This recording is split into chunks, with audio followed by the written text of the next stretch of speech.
오늘 하나님의 계명과 구원이라는 주제를 가지고 여러분과 함께 말씀을 살펴보도록 하겠습니다. 하나님의 계명은 우리의 구원과 너무나도 관계가 있고, 또 고린도전서 2장에서 설명하신 바와 같이 눈으로도 보지 못하고 귀로 듣지 못하고 사람의 마음으로도 생각지 못한 그런 영화로운 천국의 어떤 그 생활을 하나님께서 예비하고 계십니다. 우리는 사람인지라 영적 세계를 바라보지 못하다 보니까 보이지 않는 것에 대한 이 감각과 또 지각력은 떨어질 수밖에 없습니다. 이래서 자꾸 이제 하나님께서 허락해 주신 말씀을 통해서 그 성령의 감동으로 말미암아 어느 날은 깊은 감동을 받았다가 또 세상의 것을 바라보는 시간이 훨씬 더 많은 연구로 인해서 지속되지 못하고 한 2, 3일 가면 또 잊어버리고, 이런 것을 이제 계속 지금 반복하고 있는 것 같습니다. 여러분, 이 땅의 것은 정말 잠깐입니다. 아침에 풀잎에 맺혀있던 이슬이 해가 떠오르면 잠깐 있다가 금방 사라지는 것과 같은 그 정도의 어떤 시간밖에 안 되는, 그것이 우리가 살고 있는 인생의 어떤 시간이라는 것을 잊지 마시고 꼭 명심해야 되겠습니다. 그러면 이 짧은 순간과 찰나를 위해서 살 것인가, 아니면 영원을 위해서 살 것인가, 이걸 꼭 생각을 해야죠. 그렇지 않고 이 땅에 살아가는 동안에 어떤 문제가 있을 때 문제를 해결하기 위해서 이렇게만 하나님을 찾는다라고 한다면 신앙의 어떤 좌표를 조금은 수정을 해야 될 것 같습니다. 물론 어려운 일이 있을 때 우리가 간구해서 하나님의 도우심을 바랄 수가 있습니다. 그러나 그런 것이 목적이 되어서는 안 된다는 것입니다. 우리의 그 목표는 하나님께서 예비하신 영원한 천국입니다. 우리의 본질을 회복하고 영원한 천국에서 세세토록 하나님을 모시고 영생과 복락을 누리게 해주신다고 하셨는데, 영생과 복락을 누리는 그 생애가 이 땅에서처럼 고단하고 슬픔이 많고 아픔이 많은 이런 어떤 시간이 아니라 날마다 기쁨만이 넘쳐나는 그런 은혜의 그 시간을 우리에게 허락하신다고 하셨고요. 세세토록 산다고 하니까 그러면 똑같은 생활이 반복되면 지루하지 않겠습니까? 지루하지 않습니다. 날마다 새로운 것을 창조해 주신다고 하셨으니까요. 그래서 하나님께서 우리를 위해서 예비하신 그 세계는 지금까지 우리가 상상해왔던 틀 안에 갇혀있는 시간과 공간의 제약을 받는 이런 일들이 아닙니다. 너무나도 놀랍고, 하늘나라에서 가장 우리가 많이 할 수 있는 말이 뭔지 아십니까? 와입니다. 와. 우와. 예. 다른 어떤 행성으로 좀 하나님 모시고 그런 어떤 세계를 구경하기 위해서 가서 보니까 거기도 와, 여기도 와. 여러분, 지금 이 지상에서는 와와할 어떤 그런 공간이 없는 것 같아요. 미국의 그랜드 캐년 계곡이 세상 사람들이 관광을 많이 간다라고 합니다. 근데 이 땅의 것은 한두 번만 가면 말이죠. 제주도도 한두 번 갈 때는 좋은지 몰라도 한 10번 정도 간다. 그 다음 제주도 또 갈까요 하면 별로입니다. 땅의 것은 전부 그렇습니다. 미국 디즈니랜드가 좋다, 또는 그랜드 캐년이 대단하다 등등 이런 얘기들을 참 많이 합니다만, 이 땅의 것은 잠깐은 괜찮을지 모르겠습니다. 그러나 우리 하늘나라는 하나님께서 눈으로 보지 못하고 귀로 듣지 못하고 사람의 마음으로도 생각지 못했다, 우리 상상력에 초월한 그런 어떤 세계에 존재하는 곳이 천국입니다. 그런 영화로운 곳에 우리를 인도하기 위해서 하나님께서 하나님의 계명을 주셨습니다. 너희가 천국에 오기 위해서 이런 것은 반드시 행하면서 살아야 된다라고 알려준 것이 바로 하나님의 계명이죠. 하나님의 계명을 통해서 우리가 또 영원한 천국과 구원에 나아갈 수 있다는 것을 갈라디아 1장을 통해서 확인해 보도록 합시다. 갈라디아서 1장 6절의 말씀 보겠습니다. 그리스도의 은혜로 너희를 부르신 이를 이같이 속히 떠나 다른 복음 쫓는 것을 내가 이상히 여기노라 하고 했습니다. 하나님의 은혜로 부르심을 받은 자들입니다. 근데 하나님을 속히 떠나 다른 복음 쫓는 것을 이상히 여긴다 하고 했어요. 왜냐하면 이 다른 복음을 쫓아가서는, 이걸 배워서는 영원한 천국에 이를 수 없기 때문에 성경은 우리에게 말씀하시기를 다른 복음 쫓는 것을 내가 이상히 여긴다. 7절의 말씀입니다. 다른 복음은 없나니 다만 어떤 사람들이 너희를 요란케 하여 우리 마음을 혼란케 시키고 우리 마음에 뭔가 엉뚱한 것이 들어가게 만들어서 그리스도의 복음을 변하려 함이라 하고 했습니다. 하나님께서 우리에게 전해주신 소식은 천국 소식이요, 구원의 소식이요, 죄사함의 소식이요, 듣는 것마다 다 기쁨의, 말 그대로 복된 소식입니다. 복음 그 자체입니다. 근데 여기에 어떤 사람들이 너희를 요란케 하여 그리스도의 복음을 변하려 함이라 하고 했습니다. 8절입니다. 그러나 우리나 혹 하늘로부터 온 천사라도, 비록 하늘로부터 내려온 아주 찬란한 광명의 천사가 우리에게 전한다 할지라도 우리가 너희에게 전한 복음 외에 다른 복음을 전하면 저주를 받을지어다 하고 했습니다. 여러분, 저주받는다라고 한다면 이 저주는 지옥에서 일어날 일들 아니겠습니까? 하나님의 계명을 벗어나서 다른 복음을 따르게 되고 쫓게 된다라고 한다면 거기에는 반드시 저주가 있을 것이다 하고 했습니다. 하나님께서 우리를 위협하고 겁박하기 위해서 이런 말씀을 주셨겠습니까? 이게 사실이기 때문에 하나님의 성령의 감동함을 입은 선지자들로 하여금 이 내용을 기록하게끔 하신 것 아니겠습니까? 절대 이런 길로는 가지 말라 말이죠. 이런 모든 영적 세계의 것이 육신을 선 우리 눈에는 보이지가 않습니다. 보이지 않기 때문에 날마다 성경에 창념하라, 날마다 성경의 가르침대로 살아가라. 그러면 순간과 이 찰나의 시간이 지나게 되면 영원한 어떤 시간이 도래하게 될 때 왜 하나님께서 이런 계명을 주시고 이런 길로 가도록끔 인도하시는가를 너희가 잘 알게 될 날들이 반드시 오게 될 것이다. 그래서 다른 복음은 없다라고 하셨고, 다른 복음은 없다라고 하는 것은 다른 방법이나 천국으로 오는 다른 길을 하나님께서 만들지 아니하셨다는 뜻 아니겠습니까? 근데 다른 사람들은 이런 어떤 방법 제시하고 저런 방법 제시하고 하나님이 아닌 엉뚱한 자들이 와서 내가 그러라 하고 엉뚱한 얘기를 하고 이런데 자꾸 이렇게 마음이 끌려서 미혹이 되어서는 결단코 아니 되겠습니다. 9절입니다. 우리가 전에 말하였거니와 내가 지금 다시 말하노니 만일 누구든지 너희의 받은 것 외에 다른 복음을 전하면 저주를 받을지어다. 이제 내가 사람들에게 좋게 하랴, 하나님께 좋게 하랴, 사람들에게 기쁨을 구하랴. 내가 지금까지 사람의 기쁨을 구하는 것이었더라면 그리스도의 종이 아니니라 하고 했습니다. 사람들에게 인기를 얻으려고 이와 같은 말을 한 것이라고 한다면 그리스도의 종이 아니라 나는 오직 하나님께로부터 듣고 보고 배운 이 내용만을 너희에게 전한다. 그 뜻 아니겠습니까? 우리에게는 영원한 천국이 있습니다. 하나님께서는 그 영화로운 천국으로 우리를 인도하기 위해서 하늘에서 지었던 지난날의 모든 죄와 허물들을 전부 없이 해주셨습니다. 사해 주시고 죄 가운데 헤매이던 우리의 심령을 건져주시고 구원해 주셨습니다.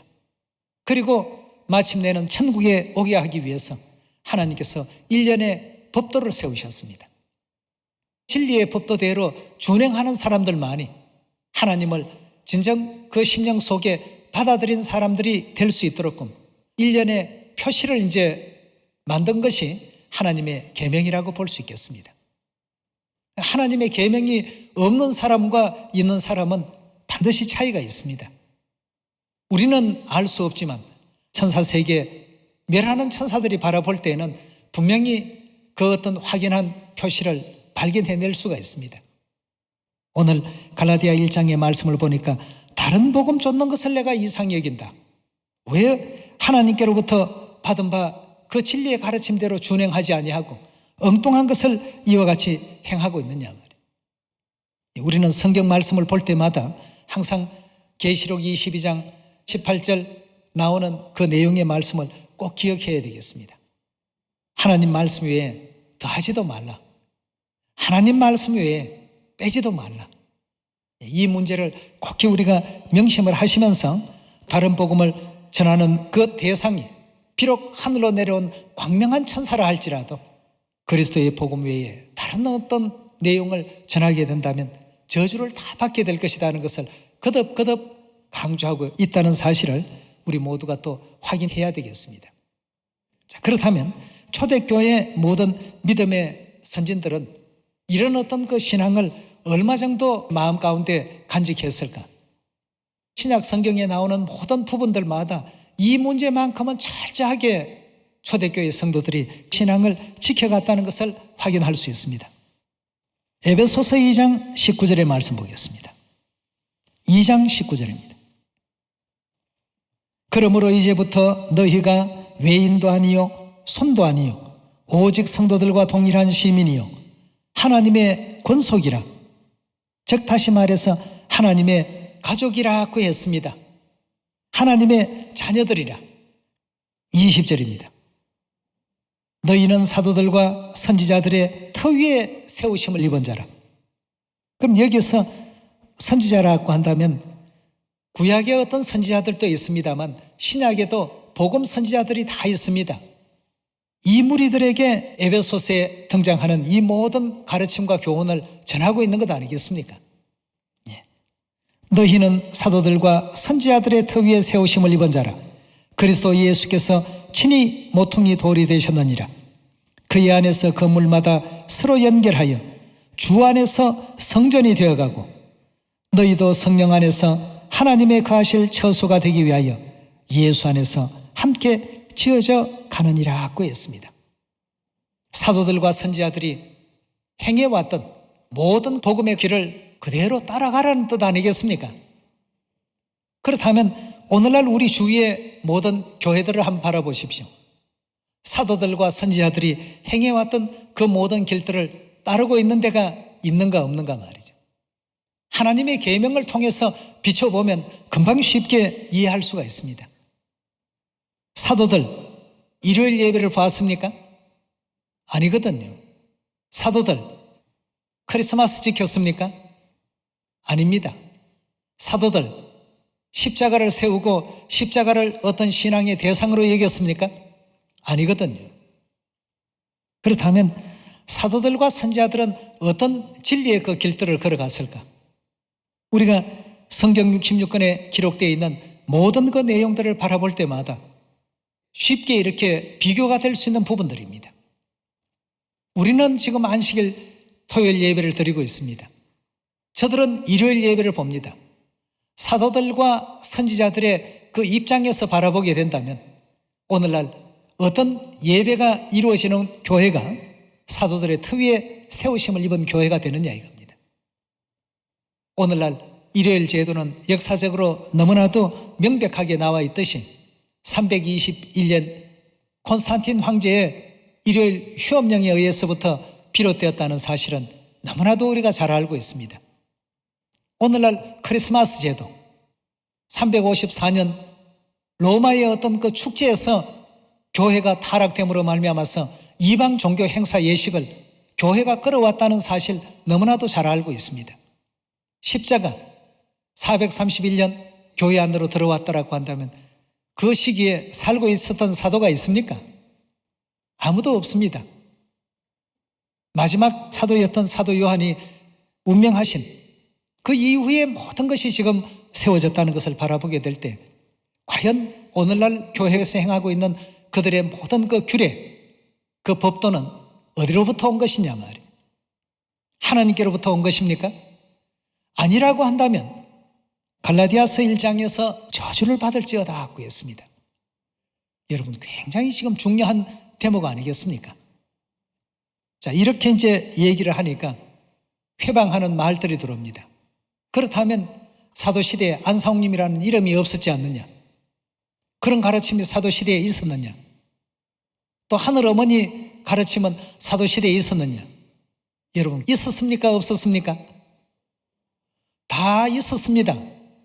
어디에 있었습니까? 예수님께서 사도 요한을 통해서 설명을 해놓으셨지요. 계시록 2장 17절과 3장 12절의 그 말씀을 통해서 예수라는 이름뿐만 아니라 무슨 이름까지 허락하신다고요? 그게 어느 시대에 주신 계시입니까? 사도시대에 사도였던 사도 요한을 통해서 말씀케 하시고 거기에 대한 어떤 깨달음을 위에 있는 예루살렘은 자유자니 우리 어머니라 이미 다 언급해 놓으셨고, 그게 왜 사도들의 가르침이 아니냐 이겁니다. 예수님께로부터 들었던 그 모든 그 가르침들, 성령을 통해서 가르침을 받았던, 직접 친히 가르침을 받았던 그 가르침들이 성경 속에 기록 다 되어 있지 않습니까? 어린 양의 혼인계약이 이르렀고 아내가 예비되었다는 그 내용도 오늘날 우리가 만든 것은 아니지 않습니까? 다 사도시대 때 있었던 내용들입니다. 사도시대 때 있었던 내용들이 오랜 세월 동안 어떻게 되었습니까? 감추어져 왔습니다. 그래서 주께서 오셔서 드러내 주시겠다고 했습니다. 그동안에 사도들과 선지자들의 가르침을 통해서 성경 66권에 다 기록해 놓으시고 다른 사람들은 보아도 보지 못하고 들어도 듣지 못하고 깨닫지도 못하는 상황 속에 있다가 이 땅에 성령 시대에 오셔서 어둠 속에 감추었던 이 모든 진리를 다 어떻게 했습니까? 새 이름도 드러내시고 새 예루살렘 하늘어머니에 대한 진리도 다 드러내시고, 이게 사도시대에 없었다라고 한다면 사도 요한이 어느 시대 사람이냐고 한번 꼭 물어봐 주십시오. 요한계시록은 누가 받은 계시냐고 꼭 물어봐 주십시오. 갈라디아 누가 기록한 말이냐고 꼭 한번 물어봐 주십시오. 오늘날 우리가 적은 내용입니까? 아닙니다. 사도들의 터 위에서 이 모든 것이 존재해 있었습니다. 그러나 성자 시대이기 때문에 사도들과 선지자들은 그 역할만 하게 된 것일 뿐이고 이것을 드러내서 사용하게 되는 때가 어느 시대입니까? 성령 시대에 왔어야 비로소 예수님의 새 이름 그리스도 안사홍님이 등장하게 될 것이고 새 예루살렘 하늘어머니의 진리가 6천년의 끝자락에 공포되는 이런 상황이 오게 되는 것 아니겠습니까? 네. 여러분, 성자 시대에 어디에 여기 안사홍님의 이름이 있느냐 하면 흔들리거나 흐트러지지 마십시오. 사도들과 선지자들은 그 내용을 기록을 했습니다. 그러나 시대가 성자 시대인 연고로 인해서 그 시대 때 구원받는 역할을 한 것뿐입니다. 오늘날 우리는 성령 시대에 살고 있습니다. 예수님께서 알려주신 예수님의 새로운 이름을 사용하는 시대에 우리가 살고 있습니다. 또한 예수님의 새 이름으로 이 땅에 오셔서 우리에게 또 전해주신 새 예루살렘 하늘어머니를 지금 믿고 있습니다. 이 모든 것은 이미 사도시대 때 하나님께로부터 다 허락받은 내용들입니다. 이미 사도들의 터전에서부터 시작된 것이 아니고 무엇입니까, 여러분? 이 모든 진리는 이미 사도시대 때 하나님께서 다 허락해 놓으신 진리입니다. 여러분들 마트에 가서 음식물을 사다가 냉장고에 넣어 놓으면 그날 즉시 다 먹어버립니까? 물론 식욕이 왕성한 분들은 그날 다 끝낼 수가 있을 것입니다. 열흘 뒤에도 꺼내 먹기도 하고 한 달 뒤에 꺼내 먹기도 하고 냉동고에 넣어서 녹여서 또 사용하기도 하고 사온 날짜는 다 같은 날입니다. 그러나 사용하는 시간은 어떻습니까? 성자시대 때 사용할 부분은 성자시대 때 다 활용했습니다. 그러나 성령시대에 사용할 부분은 이 성령시대에 사용합니다. 요한계시록 열어보겠습니다. 요한계시록은 누가 누구에게 주신 내용입니까? 1장 1절에 보도록 합시다. 예수 그리스도의 계시라. 이는 하나님이 그에게 주사 속히 될 일을 그 종들에게 보이시려고 그 천사를 그 종 요한에게 보내어 지시하신 것이라고. 요한은 초림 때 있었던 사도입니다. 그 사도 요한에게 하나님께서는 지금은 예수님의 이름을 쓰지만 이후에는 나의 새 이름이 서임받게 될 것이라는 것을 일깨워 주십니다. 3장 11절 말씀 보겠습니다. 요한계시록 3장 11절의 말씀 보시면 내가 속히 이 말이니 내가 가진 것을 굳게 잡아 아무나 내 멸류관을 빼앗지 못하게 하라. 이기는 자는 내 하나님 성전의 기둥이 되게 하리니 그가 결코 다시 나가지 아니하리라.